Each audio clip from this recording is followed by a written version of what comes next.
Lapit na si Mami, 7 cm na siya.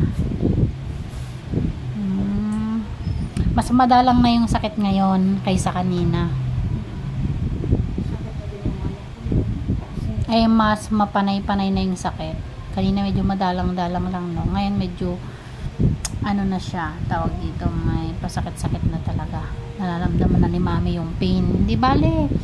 Mamaya-maya pagka ano naman, ma'am, pag nagtutuloy-tuloy na yung sakit niyan, mga anak ka na.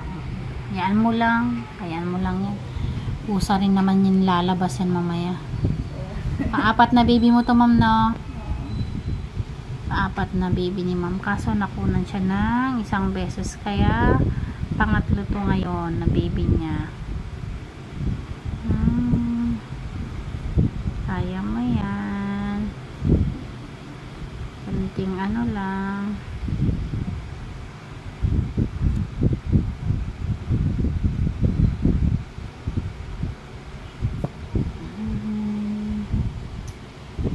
Go lang ng go. Kunting push pa. Sobrang sakit ba ng balakang mo? Hindi pa naman. Sakto lang. Kaya pa, nakakangiti-ngiti ka pa. Maganda ka pa yan. Maganda pa si Mami kasi hindi pa siya nakasimango. Pero ang sinundan po, medyo malayo, no? 13 years. Ayan si Mami, 13 years gap. Kaya medyo manganganay lang siya. Ayan.